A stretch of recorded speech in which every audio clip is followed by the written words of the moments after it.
Il est mort avant qu'il ne puisse le tuer. Non pas par manque de preuves, ni à cause d'appels interminables, ni même par compassion du système. Simplement, le temps a eu raison de la justice. Floride, États-Unis, année 2013. Dans une cellule sombre du couloir de la mort, un homme a finalement exhalé son dernier souffle. Ce n'était pas dans la chambre d'exécution, ni sous la main de la justice. La vie de ce condamné, Gary Alvord, s'est terminée pour des causes naturelles, après avoir passé l'incroyable chiffre de 40 ans à attendre son exécution, 4 décennies. Il n'a pas été exécuté. Il n'a jamais entendu le bruit métallique de la lourde porte du couloir s'ouvrir pour l'emmener à son destin final. Il n'a jamais ressenti la piqûre froide et définitive de l'aiguille. Son nom était Gary Alvord, et son cas, un labyrinthe judiciaire et humain, demeure l'un des exemples les plus extrêmes et franchement dérangeants du purgatoire, de l'inefficacité et de l'agonie que peut générer le système de la peine capitale aux États-Unis. Voici l'histoire d'un meurtrier avoué, qui d'une façon ou d'une autre a réussi à ne jamais être exécuté. Un paradoxe vivant qui défie la logique du châtiment suprême. Gary Alvord était un homme qui, sans aucun doute, a commis un crime brutal. Il a été déclaré coupable, condamné à mort, et pourtant, il a survécu à 11 présidents des États-Unis, de Richard Nixon à Barack Obama. Il a survécu à 3 tentatives d'exécution ratées, à des moments où il n'était qu'à quelques minutes, peut-être quelques secondes, de la mort. Et, le plus surprenant, il a passé 4 longues décennies dans l'antichambre de sa fin, dans le purgatoire personnel et légal que représente le couloir de la mort. Son existence est devenue une question constante sur l'efficacité et la moralité d'un système qui l'a condamné, mais a été incapable de mettre en œuvre sa propre sentence. Mais qui était Gary Alvord? Qu'a-t-il fait exactement pour mériter une place dans l'un des segments les plus redoutés du système pénitentiaire? Et pourquoi, malgré sa condamnation et la nature de ses crimes, le système qui l'a condamné à mort n'a-t-il pas pu appliquer sa sentence? Ce sont les questions qui nous guideront à travers un récit qui est à la fois une chronique criminelle et une étude des failles d'un système. Ceci est le voyage à travers l'un des couloirs de la mort les plus longs, les plus déconcertants et les plus controversés du système pénal américain. Un chemin plein de rebondissements inattendus, d'appels interminables et d'un débat silencieux mais constant sur la vie et la mort. Et peut-être l'un des plus oubliés, malgré l'ampleur de ce qu'il représente. Préparez-vous à une histoire qui vous fera questionner la véritable signification de la justice. La date qui a marqué le début du cauchemar pour la ville de Tampa, en Floride, était le 14 juin 1973. Ce jour-là, dans une maison qui avait jusque-là été un havre de paix, la vie de 3 femmes de générations différentes a été arrachée de la façon la plus brutale imaginable. Les victimes étaient Ruth Dugger, 61 ans, la matriarche de la famille, sa fille Suzanne, 34 ans, une femme dans la fleur de l'âge, et la petite fille, Denise, à peine 15 ans, avec tout un avenir devant elle. 3 générations, unies par le sang et par un destin tragique, qui ont trouvé leur fin en une seule nuit, aux mains d'un seul assassin. Comment une seule personne a-t-elle pu semer autant de terreur dans un foyer? Selon les rapports policiers glaçants qui ont été reconstitués après la scène et la confession ultérieure de Gary Alvord, alors âgé de 29 ans, son intrusion dans la maison n'était pas le fruit d'une colère soudaine, mais a commencé avec une intention claire et froide. Le vol. Alvord est entré dans la maison dans le but de dérober des objets de valeur. Cependant, quelque chose d'inattendu l'a arrêté dans son entreprise. Ce n'était pas la résistance d'une serrure, ni le bruit d'une alarme stridente qui aurait alerté les voisins. C'était le simple mais fatal fait de croiser quelqu'un d'autre dans la maison. Le plan de vol, en un instant, a dévié vers un chemin beaucoup plus sombre et macabre. Ce qui s'est passé ensuite continue de choquer ceux qui ont dû lire ou traiter les rapports médico-légaux. Les détails sont déchirants et révèlent une cruauté méthodique. Alvord, avec un sang-froid inimaginable, a violé et étranglé chacune des femmes, une par une, dans un acte de violence intime et prolongé. Il n'y a eu aucune pitié. Il n'y a pas eu de précipitation. La scène de crime a été décrite par les détectives qui l'ont traitée comme un massacre silencieux. L'absence de coups de feu ou de cris qui auraient pu alerter les voisins ou les autorités a rendu l'acte encore plus effrayant. Il n'y a eu aucun bruit pour trahir l'horreur. Aucun témoin extérieur n'a pu rendre compte des derniers instants des victimes.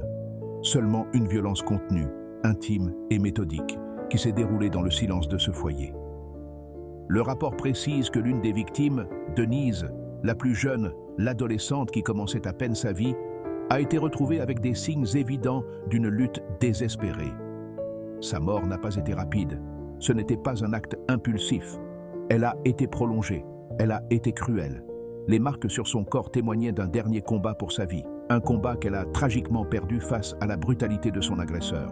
Quel genre d'esprit est capable de perpétrer un tel niveau d'atrocité sans un seul cri? Gary Alvord, pour la police de Tampa et les autorités d'autres États, n'était pas un inconnu. Son nom figurait déjà dans des dossiers dessinant un schéma de problèmes et un casier judiciaire qui aurait dû déclencher toutes les alertes bien avant ce massacre. En fait, le détail le plus alarmant est qu'il venait de s'échapper d'un hôpital psychiatrique de l'État du Michigan à peine quelques jours avant le triple meurtre. Son dossier documenté comprenait une longue liste de délits. Vols, comportements erratiques qui se terminaient souvent en confrontation, agression physique et une série de diagnostics psychiatriques qui dessinaient un profil profondément perturbé. Les médecins avaient déterminé qu'il souffrait de schizophrénie paranoïde et présentait des tendances antisociales extrêmes, une combinaison dévastatrice qui le rendait dangereusement instable pour lui-même et pour ceux qui l'entouraient. Cette fuite, qui n'a pas été suffisamment enquêtée à l'époque, fut une faille du système qui allait avoir des conséquences fatales. Après une brève cavale inter-États qui l'a conduit à traverser plusieurs frontières, Gary Alvord a finalement été capturé en Géorgie. Ce qui a suivi dans le système judiciaire semblait être une voie claire et directe vers la justice. Une confession d'Alvord lui-même. Des preuves médico-légales accablantes qui le liaient indiscutablement à la scène du crime, l'atrocité indéniable des meurtres. Tout semblait mener à la peine maximale.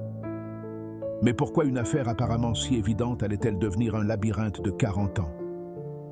La réponse n'est pas aussi simple qu'il n'y paraît, et c'est ici que l'histoire de Gary Alvord transcende le crime pour devenir une critique profonde du système pénal. Gary Alvord n'était pas un criminel ordinaire, mais le reflet sombre d'un système qui a échoué à identifier et traiter ses blessures mentales et sociales profondes. Son histoire commence bien avant la nuit fatidique de juin 1973 dans les rues et les hôpitaux psychiatriques des États-Unis. Né en 1944, Alvord a eu une enfance marquée par l'instabilité. Il a grandi dans des familles d'accueil, passant de foyer en foyer. Les premiers signes de trouble mental sont apparus à l'adolescence, lorsqu'il a commencé à manifester des épisodes de paranoïa, d'isolement social et de violence. On lui a diagnostiqué une schizophrénie paranoïde, un trouble caractérisé par des délires de persécution, des hallucinations et, dans certains cas, un comportement agressif. Ces symptômes se sont combinés à une personnalité antisociale qui le rendait imprévisible et dangereux. Il ne cherchait pas d'aide, et quand il en recevait, elle était insuffisante ou inadaptée. Son séjour dans un hôpital psychiatrique du Michigan, d'où il s'est échappé quelques jours avant le triple meurtre, témoigne des failles du système de santé mentale de l'époque. Sur le plan psychologique, Alvord incarne le prototype du criminel malade mental. Quelqu'un pris dans un cycle de maladies non traitées, d'isolement et de violence. Son esprit était un champ de bataille entre des pulsions violentes et la confusion mentale. Lors d'interviews menées pendant son incarcération, il s'est montré fuyant, parfois cohérent et d'autres fois totalement déconnecté de la réalité, ce qui a rendu difficile l'évaluation de sa dangerosité et de sa réhabilitation. Du point de vue juridique, son cas a soulevé des questions complexes. Comment doit-on traiter un détenu atteint de graves troubles mentaux? La schizophrénie paranoïde devrait-elle être un facteur atténuant ou une raison d'éviter la peine de mort? La législation américaine a évolué sur ces questions, mais dans les années 70, la compréhension et l'application étaient limitées, et Alvord a finalement été condamné à mort.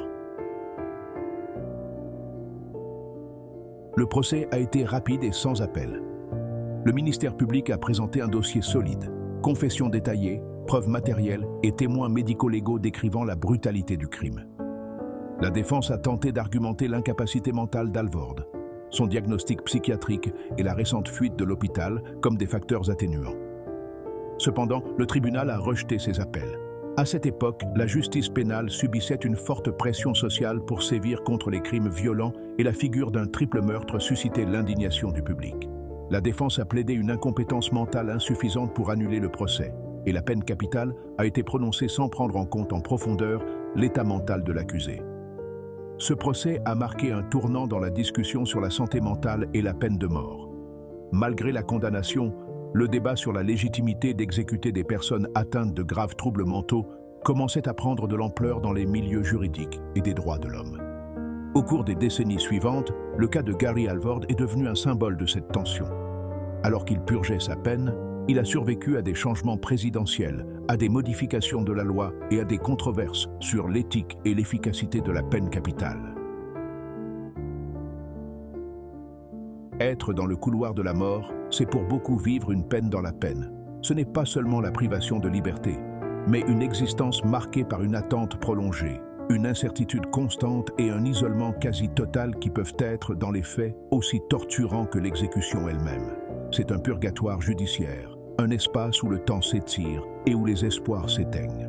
Dans la réalité du système pénal américain, la peine de mort se transforme ironiquement souvent en une attente éternelle, où la bureaucratie et les complexités juridiques deviennent une sorte de barrière invisible qui retarde l'exécution de la sentence.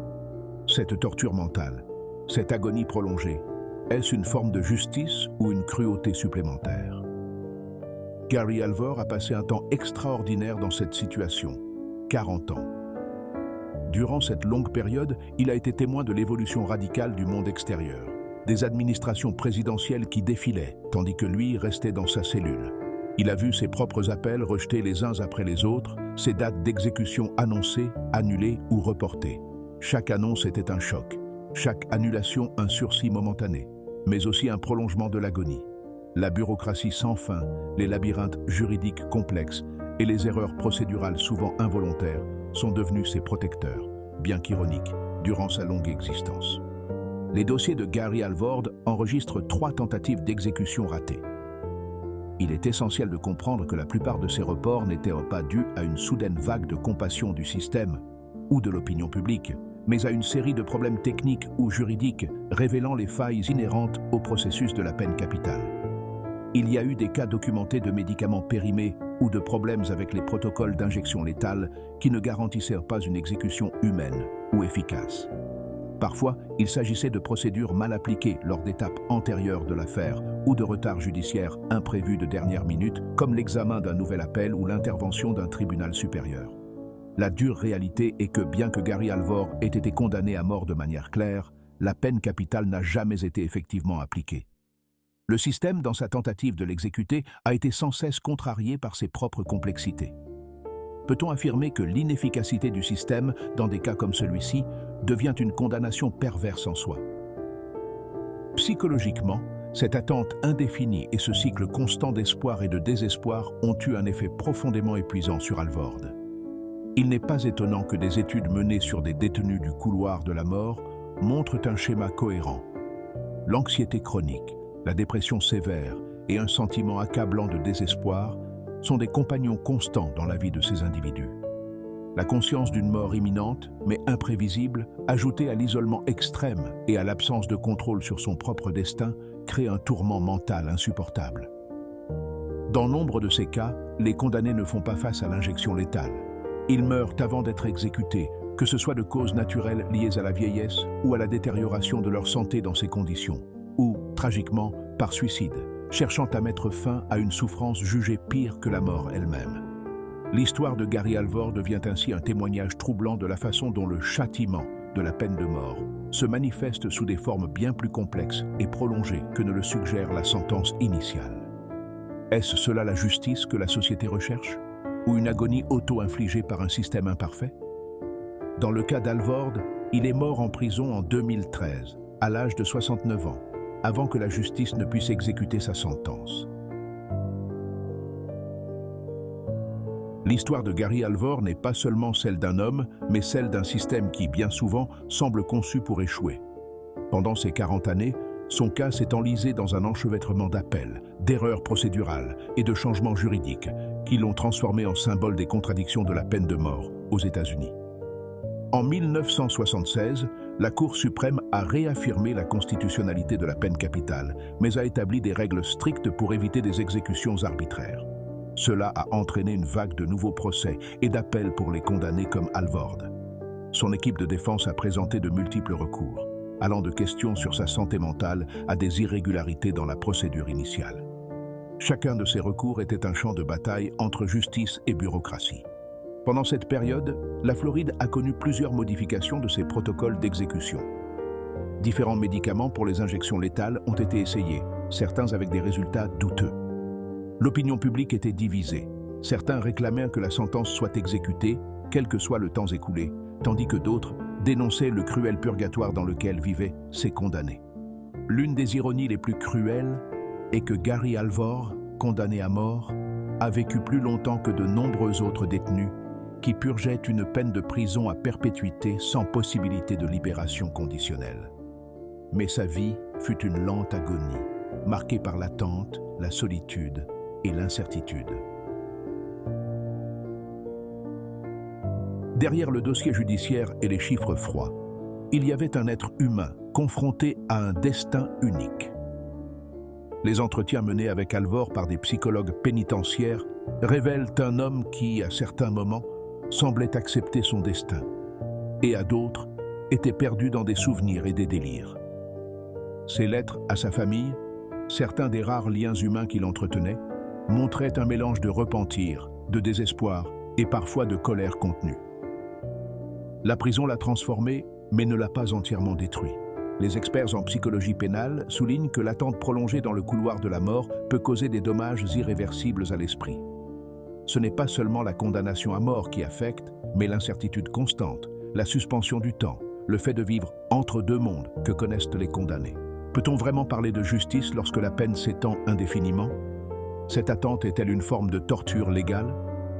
Le cas de Gary Alvord n'est pas seulement l'histoire d'un condamné à mort, c'est une question puissante qui plane sur l'essence même de la peine de mort dans la société moderne. À quoi sert la peine capitale si son exécution est repoussée pendant des décennies, si la justice ne peut s'accomplir dans des délais considérés comme raisonnables par la raison et l'humanité? Le simple prolongement indéfini de l'attente dans le couloir de la mort, ce purgatoire de béton et de désespoir, n'est-il pas une punition plus cruelle et tortueuse que l'exécution elle-même? L'agonie mentale de vivre jour après jour avec la certitude d'une fin violente, sans savoir quand elle viendra, est une forme de supplice psychologique que beaucoup jugeraient plus terrible que la brutalité physique de l'injection létale ou de la chaise électrique. C'est une condamnation à mourir 1000 fois avant la dernière. Cette profonde contradiction, cette dichotomie entre le but du châtiment et la réalité de son application, n'est pas exclusive au cas Alvord. Ces dernières années, nous avons assisté à un changement significatif dans le paysage de la peine capitale aux États-Unis. Plusieurs États ont suspendu ou même aboli la peine capitale, précisément à cause de ces dilemmes éthiques et pratiques. L'impossibilité de garantir une justice rapide et sans erreur, le coût économique exorbitant des longues procédures d'appel et la conscience croissante de la faillibilité humaine dans un système irréversible ont amené beaucoup à reconsidérer la moralité et l'efficacité de la peine de mort. Du point de vue juridique, l'évolution a été douloureusement lente et souvent profondément contradictoire. S'il y a eu des progrès significatifs dans la reconnaissance de la vulnérabilité des détenus atteints de troubles mentaux, l'application pratique de ces directives reste inégale et souvent entravée par la rigidité du système. La jurisprudence moderne exige, de façon claire, que les condamnés présentant une déficience intellectuelle ou des maladies mentales graves ne soient pas exécutés. C'est une tentative de sauvegarder les droits humains et la dignité de ceux dont la capacité de compréhension ou de contrôle est altérée.